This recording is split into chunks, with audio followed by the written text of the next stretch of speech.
Bonjour et bienvenue dans ce débat de la mi-journée. La campagne pour le référendum du 16 novembre a officiellement été lancée aujourd'hui par les autorités de transition. Les Gabonais sont donc appelés à exprimer leur voix en faveur ou en défaveur de la Constitution qui leur a été proposée le mois dernier. Mais avant toute chose, si l'on souhaite participer au vote, il faut bien s'assurer d'avoir le préalable. De quoi a-t-on besoin afin de pouvoir voter le 16 novembre sans encombre? Pour y répondre, je reçois justement aujourd'hui sur ce plateau M. Jean-Éric Ziengui Mangala, conseiller en communication du ministre de l'Intérieur. Bonjour. Bonjour, monsieur. Avec vous, ici, nous avons M. Ange Moïse Poiti Atoutan, DGA, directeur général adjoint de l'administration du territoire, toujours au sein du ministère de l'Intérieur. Bonjour, monsieur. Bonjour. Et on va donc commencer, on va aller de plein pied. On va commencer avec vous, M. Ziengui Mangala. Quels sont les préalables, si l'on veut, si les gens doivent partir voter le 16 novembre? Est-ce que quiconque peut aller rentrer dans un bureau de vote et voter comme ça? Qui peut voter le 16 novembre? Merci de nous recevoir chez vous. Alors, le préalable numéro 1, sinon on va dire l'essentiel dans une élection, c'est la liste électorale. D'accord. Pas de liste électorale, pas d'élection. D'accord. Sa confection est annuelle et même avant qu'on ne rétrocède au ministère de l'Intérieur les missions de la commission électorale, cette mission était confiée était toujours du domaine du ministère de l'Intérieur. D'accord. Et pour le cas d'espèce, cette année, le ministre de l'Intérieur et de la Sécurité, M. Herman Imongo, a lancé la révision annuelle le 13 juin 2024. Elle courait jusqu'au 12 juillet. Donc, la liste électorale, elle est prête, elle est déjà affichée dans toutes les circonscriptions. Nous avons invité tout le monde à aller regarder cette liste et s'assurer que son nom y est. D'accord. Vous dites que la liste a été révisée. Est-ce qu'on ne va pas avoir encore les mêmes choses, des gens qui sont décédés? Bon, certains Gabonais disent que parfois il y a des listes, des noms, des personnes qui ne devraient plus y figurer. On est sûr qu'elle a été épurée, qu'elle est update, c'est-à-dire qu'elle est mise à jour? C'est possible, le risque zéro n'existe pas. Mais cette année, le ministre de l'Intérieur a mis un point d'honneur sur le retrait des personnes décédées de cette liste électorale. Nous comptons 12 000 personnes décédées que nous avons expurgées de cette liste, tout comme nous avons extrait de cette liste électorale les compatriotes qui ont été condamnés et qui ont perdu leurs droits civils. Voilà, ils sont à peu près au nombre de 400. Donc le risque zéro n'existant pas, l'ancienne loi faisait en sorte que ce soit les survivants qui aillent avec une pièce d'identité, en l'occurrence l'acte de décès, vers l'administration pour demander le retrait de la liste électorale d'un parent décédé. Mais cette fois, l'administration s'est auto-saisie avec l'aide des tribunaux pour faire en sorte qu'on mette en contribution aussi les personnels de commandement sur la base de déclarations. Parce que, comme vous le savez, tous les décès ne sont pas signalés à l'administration. Forcément, oui. Malheureusement. Donc, on est en train de faire ce travail-là. Il est assez avancé pour dire que la liste de 2024 est bien meilleure que celle de 2023. D'accord. Monsieur Poiti, vous êtes directeur général adjoint de l'administration du territoire. Oui, quel est votre rôle dans ce qui se passe actuellement au niveau du ministère de l'Intérieur?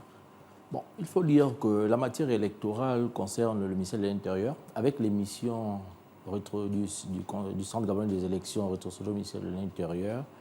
Il faut dire que c'est presque toutes les équipes du ministère de l'Intérieur qui sont engagées dans l'organisation du prochain scrutin. Toutes les équipes, j'entends tout le personnel du ministère, une bonne partie du ministère de l'Intérieur. Et pour ce qui concerne l'administration du territoire, vous savez que le ministère de l'Intérieur a ses démembrements à travers le territoire national et 9 provinces.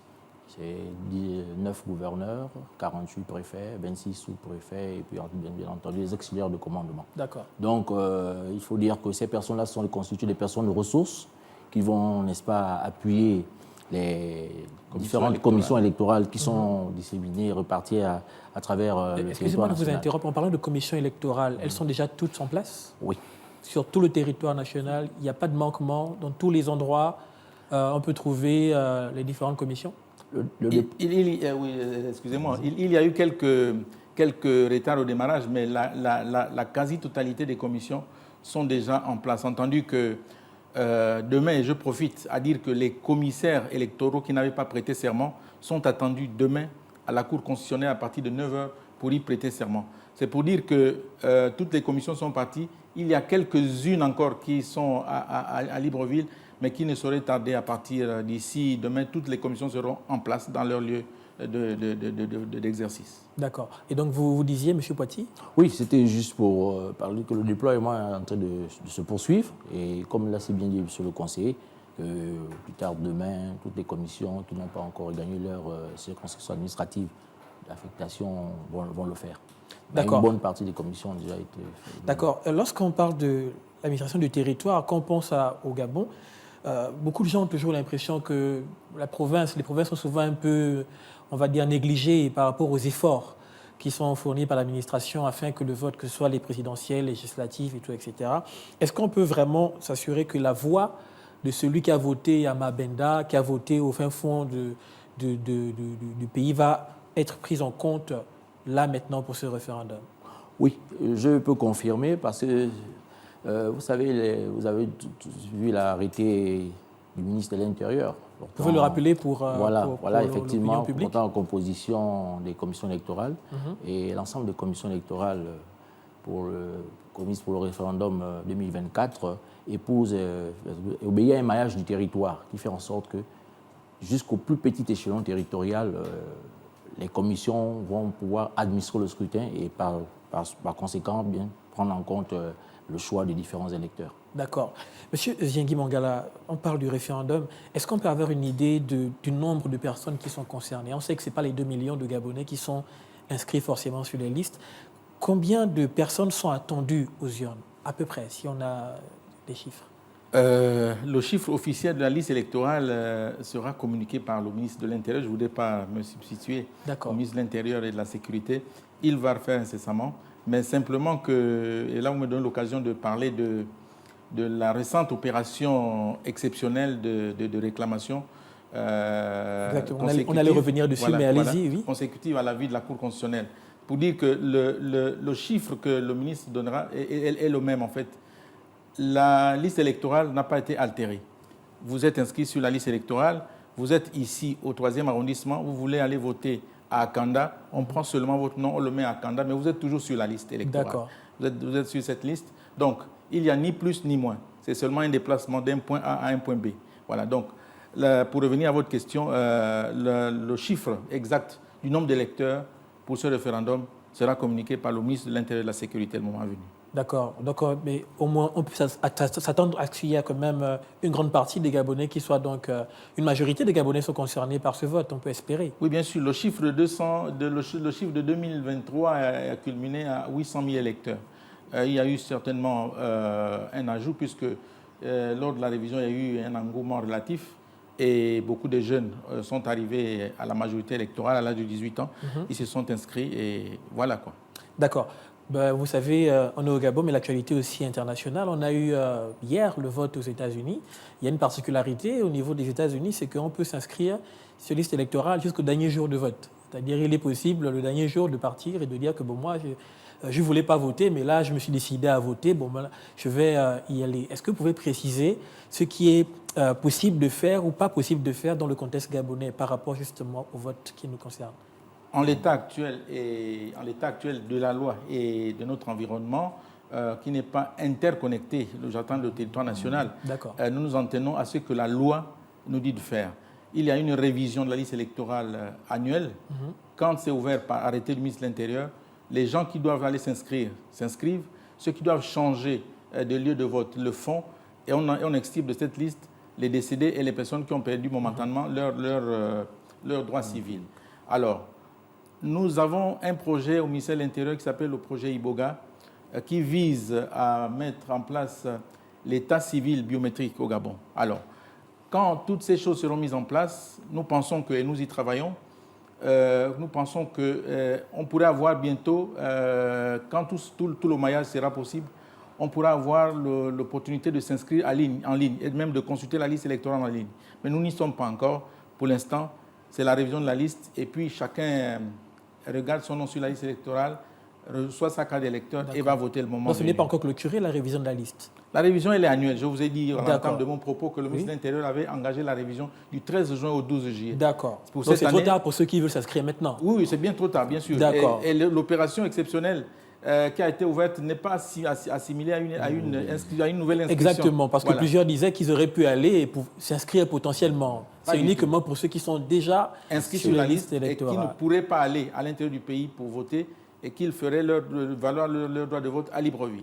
C'est de ça Justement, qu'il s'agit seulement. En parlant de ceux qui sont inscrits à l'intérieur, on va se tourner vers le directeur de l'administration du territoire. En parlant de ceux qui sont justement inscrits à l'intérieur, parce que vous savez, on avait une habitude ici au Gabon, certains l'ont peut-être pas vous-même, mais d'autres, on réside à Libreville, mais on va voter en province, par exemple. Et maintenant, on essaye de pouvoir régulariser. Beaucoup disent que c'est un peu difficile. Qu'est-ce qui a été mis sur pied pour permettre à ces gens de pouvoir facilement, on va dire, se rapprocher de leur lieu de vote? Oui, ce qui a été mis sur pied, comme l'a déjà embrayé le conseiller, c'est qu'il y a une opération de réclamation exceptionnelle qui a été ouverte depuis le 3 novembre et qui prend fin le 6 novembre à 20h, aujourd'hui même. Et c'est pour permettre effectivement à ces compatriotes-là inscrits à l'intérieur du pays, pour des raisons diverses. Vous savez que chaque Gabonais reste attaché à un territoire, bien qu'une bonne partie de la population Soit à Libreville. réside à Libreville, mais on reste toujours attaché à un territoire. Donc c'est pour permettre à ces personnes-là qui ne pourraient pas effectuer le déplacement pour des raisons diverses. Et puis, bon, le communiqué du ministre de l'Intérieur a mis en avant des raisons qui sont fondées, c'est-à-dire que nous sommes en période d'année scolaire et en période pluvieuse. Donc, du coup, pour faciliter ce grand nombre d'électeurs inscrits à l'intérieur du pays à faire leur choix le 16 novembre, on a mis en place cette opération de réclamation qui peut être assimilée à juste un basculement de centre de vote. Est-ce qu'on a déjà quelques tendances par rapport à cette période de réclamation qui clôture aujourd'hui? Est-ce qu'on a quelques centaines, milliers de Gabonais qui sont allés afin de pouvoir changer justement ce qui était dans le fichier pour eux? Sur le site d'Angongé, il y a eu engouement. Oui. Il y a eu beaucoup d'engouement. Maintenant, on ne peut pas vous donner le chiffre. Nous attendons clôturer ce soir à 20h pour éditer la liste de ces gens-là, parce qu'il faut bien qu'ils soient sur une liste. Et ils sont rattachés, on avait oublié de vous le dire, à des centres de vote qui existent déjà. Parce qu'en l'état actuel des choses, la loi ne nous permet pas d'en créer. Donc on les a rattachés à des centres. Pour ce qui est du stade d'Angongé, ils sont rattachés au centre de vote appelé CES, avant devenu lycée. Pour ceux qui voteront au Palais des Sports de Libreville, de Petit Paris, ils sont rattachés au centre de vote de l'école pilote du centre. Voilà. Donc il faut attendre que cette liste soit éditée pour qu'on ait une idée nette de ceux qui ont pu basculer leur centre de vote sur Libreville. Bien sûr, on peut peut-être se projeter un peu, toujours en gardant à l'esprit que le Gabon n'est pas une île et qu'on est dans un monde interconnecté. Monsieur Zengui Mangala, est-ce qu'on ne pourrait pas aller vers une dimension où on ne peut pas sortir de là où on est, le lieu de résidence, c'est-à-dire je réside à Libreville depuis 10 ans, depuis 15 ans, il est logique que je puisse voter à Libreville pour éviter ces migrations qu'on a en période électorale, des gens qui quittent là où ils sont, juste parce qu'il est né dans un village et considère qu'il doit voter là-bas, sans qu'on peut décider comme on veut, je peux aller au IEM pour voter, je peux aller dépendant de mes propres choix. Est-ce qu'on peut parler dans une dimension où, voilà, vous habitez dans telle zone et la loi vous empêche de pouvoir justement quitter, aller voter ailleurs? Vous parlez de la loi. Oui, justement. Il faut qu'on en arrive là. Et moi, j'ai envie de dire que le technicien que je suis peut dire que les politiques ont fait beaucoup de mal à ce processus des années durant. Parce qu'il y avait un article dans le code électoral qui était tout sauf constitutionnel. Parce que ça disait quoi? Cet article disait que l'on pouvait aller s'inscrire à un endroit où on a des liens familiaux, économiques, notoirement connus, et où. Ce qui a donné la porte ouverte à un transfert d'électeurs. Du coup, il y a des pans entiers des sections électorales du Gabon qui se vidaient de leurs électeurs au moment venu. Donc, si c'est un souhait, il faut qu'on mette sur la table et que le législateur légifère dessus pour que chacun soit fixé désormais là où il a sa résidence habituelle, indépendamment de son attache territoriale. pour qu'ils votent là. Parce que ce qu'on nous reproche au village, nous qui sommes en ville, c'est que quand l'élection arrive, nous allons influencer l'élection alors qu'il y a des gens qui y habitent, ainsi de suite, ainsi de suite. Donc, si c'est un souhait, que le débat soit posé et que le législateur légifère dessus. D'accord. Et maintenant, j'aimerais qu'on puisse aller un peu plus loin. Je ne sais pas si ça a été prévu, mais on est là pour justement informer les populations. Qu'en est-il de ceux qui vivent à l'étranger par rapport au référendum? Est-ce qu'il y a la possibilité de pouvoir s'exprimer, les Gabonais de l'étranger? Monsieur Poiti. Oui, à la lecture de l'arrêté publié dans les journaux officiels, du ministère de l'Intérieur et autres là, il y a un peu plus de 104 commissions électorales, y compris les commissions consulaires. Donc, bien entendu, c'est cette catégorie. Nous sommes en direct en ce moment et des gens posent la question, moi qui suis à l'étranger, est-ce que je peux aller voter pour le référendum? Cette catégorie de personnes, les Gabonais et de l'étranger, les commissions sont bien définies et autres là, sont effectivement ont été pris en compte pour le référendum 2024.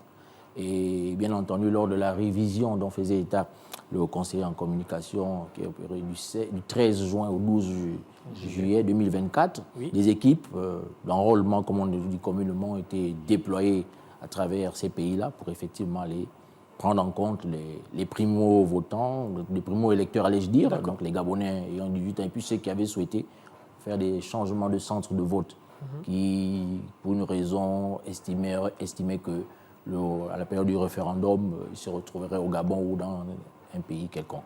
D'accord. Pour dire, il y a exactement 15 commissions électorales consulaires pour l'étranger et 89 sur le territoire national.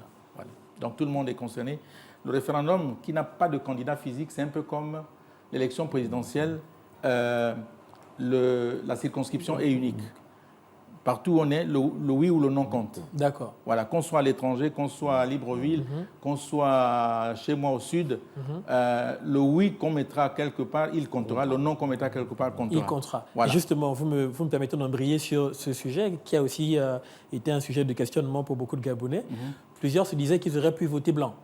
C'est-à-dire, ils prennent ni oui ni non. Est-ce que c'est possible? Le ni oui ni non, vous savez, quand on compte des bulletins, le système électoral, pour avoir un bulletin blanc, il faut mettre les deux bulletins dans une même enveloppe. D'accord. C'est un vote Donc ça blanc. existe. C'est un vote blanc. C'est un vote blanc. Mais quand vous venez pour choisir... Les gens disaient qu'on les a empêchés, on dit non, oui ou non, pourquoi je ne peux pas être au milieu? Donc on voit qu'en mettant les deux dans l'urne, c'est considéré comme un vote nul. Un vote nul. Vous avez participé, mais votre vote est blanc, il est nul. D'accord. Voilà. En fait, c'était pour compléter, c'est-à-dire que l'enveloppe à coller. Oui. Donc il y a une partie vote et une partie poubelle. Donc la partie vote, normalement, on devrait retrouver normalement soit le oui ou le non. Oui, oui. Et la partie poubelle aurait... Mais ça, c'est que lorsqu'il y a des candidats, donc facilement, on trouvera le oui ou le non. Et on trouvera soit le non ou le oui, selon le choix de l'électeur. D'accord. Donc, s'il s'avère qu'un électeur, par inadvertance ou pour des raisons, glisse les deux bulletins dans la partie vote, ce bulletin est compté comme nul. D'accord. Maintenant, on va aborder la question des cartes d'électeurs, parce que je pense on ne peut pas voter. Toujours parmi les conditions du vote, il faut avoir une carte d'électeur. On sait qu'il y a eu la campagne pour établir le numéro, le NIP, je pense. Identification personnelle. Voilà. Est-ce qu'on est sûr que les 800 000 qui sont inscrits, enfin, je vais dire 800 000 par rapport aux chiffres de l'année dernière, on sait que ça peut être plus. Est-ce qu'on est sûr que tout ce monde a actuellement la possibilité soit de retirer sa carte ou a déjà sa carte d'électeur? La carte d'électeur, la distribution va commencer de façon imminente. D'accord. Va commencer de façon imminente, mais pour voter, il n'y a pas d'obstacle si l'on n'a pas sa carte d'électeur. D'accord. Étant entendu qu'il faut être inscrit sur la liste électorale. Donc avec une pièce d'identité, je viens. Voilà, on vérifie que c'est monsieur Intel qui est inscrit sur la liste électorale et qui correspond à la pièce qu'on nous présente. Donc la carte nationale d'identité, ancienne ou nouvelle, on peut voter avec. Le passeport ordinaire biométrique, on vote avec, ou la carte d'électeur. Voilà, donc c'est l'une ou l'autre des pièces. Certains parlent de l'acte de naissance. Est-ce que l'acte de naissance est accepté? Non, l'article 54 du Code électoral actuellement ne cite que ces 3 pièces. Ou la carte d'électeur, ou la carte nationale d'identité, ou le passeport biométrique ordinaire. Voilà, ce sont les 3. D'accord, monsieur. Et il faut être inscrit sur la liste électorale. Monsieur oui, dans quelques jours, là, il y aura l'opération de distribution des cartes d'électeurs sur l'ensemble du territoire national. Donc, les électeurs seront invités à aller vers les centres de distribution récupérer leurs cartes d'électeurs. Et pour ceux qui ne pourront pas, pour des raisons diverses, retirer leurs cartes d'électeurs, ils trouveront ces cartes-là dans les bureaux de vote le jour du vote. C'est la loi qui le prévoit. Le jour du vote, on arrive, je suis inscrit, je n'ai pas pu retirer ma carte d'électeur. Oui. Il y aura un endroit où on peut aller et puis on prend... Il y a d'abord la liste électorale, il faut vérifier exactement dans quel bureau vous êtes. Et vous allez directement dans ce bureau, c'est là où vous retirez votre carte et vous votez. Mais l'idéal serait de la retirer avant le jour du vote. D'accord. Et on est en train d'arriver au terme de cette émission. Peut-être qu'on peut aborder quelques points qui vous viennent à l'esprit, puisque nous sommes au début justement de cette campagne. Vous êtes neutre, bien sûr, en tant qu'organisateur de ce qui se passe maintenant, mais qu'est-ce que la population devrait retenir par rapport justement à ce qui se déroule maintenant? Je voudrais revenir sur les commissions électorales pour dire que les commissaires électoraux qui n'ont pas pu prêter serment le lundi dernier sont attendus à la Cour constitutionnelle ce jeudi à partir de 9h pour leur prestation de serment. Je voudrais inciter aussi, au nom du ministre de l'Intérieur, les compatriotes à ne pas rater cette occasion unique d'aller décider de l'avenir commun lors de ce référendum. Et pour terminer, je voudrais juste faire œuvre de pédagogie pour dire qu'il y a une confusion qui s'installe souvent entre le fichier électoral et la liste électorale. D'accord. Je voudrais simplement dire que le fichier électoral, en dehors des gens de cette matière, personne n'accède au fichier électoral. Parce que le fichier électoral, c'est l'ensemble des documents avec lesquels on s'inscrit, les empreintes digitales également, les pièces d'identité et tout ça, c'est tout ce qui est dans le fichier. Mais ça reste. Tout ce qu'on affiche, qui est visible, c'est la liste électorale. D'accord. Où il y a la photo de l'électeur et puis les coordonnées de l'électeur. Et là, vous me faites penser que si on peut aller s'inscrire et pour une raison ou une autre, ne pas apparaître sur la liste électorale au final, être dans le fichier, mais ne pas apparaître dans la liste? Oui, quand les documents ont quelques problèmes. Comme pour le passeport au niveau du CEDOC, si on voit qu'il y a une ambiguïté par rapport à l'acte de naissance, toutes ces choses-là, on peut demander à ce que vous soyez mise... L'administration que vous citez, la DGDI, il y a des gens qui sont formés dans la fraude documentaire et qui vérifient beaucoup ces documents. Donc il y a un travail de vérification. Et pour la carte nationale d'identité électronique et pour le passeport et pour bien d'autres documents, il y a des vérifications qui se font derrière. C'est pourquoi nous avons pensé qu'il faut fiabiliser l'état civil au Gabon et depuis l'état civil, on aura des gens qui sont nés une seule fois. Voilà. Vous pensez que c'est vraiment la solution? Est-ce que la numérisation de ce fichier ne permettra pas justement des fraudes au niveau informatique, des piratages et d'autres choses? Non, il ne s'agit pas de ça. Il s'agit de faire en sorte que peut-être qu'une décision soit prise. Parce qu'il y a des gens qui ont plusieurs dates de naissance. Est-ce qu'il faut mettre tout à plat et leur demander de choisir une date? Je n'en sais rien. Peut-être qu'il faut qu'on aille vers une solution comme celle-là pour que désormais, si votre date c'est A, jusqu'à ce que Dieu vous rappelle, votre date de naissance reste A. D'accord. Voilà. Oui, peut-être pour ajouter, il y a aussi une situation qui fait en sorte que les citoyens pensent ne pas trouver leur nom dans la liste électorale. Il y a le phénomène de la double inscription. D'accord. Chaque citoyen ne peut s'enrôler qu'une seule fois dans sa vie.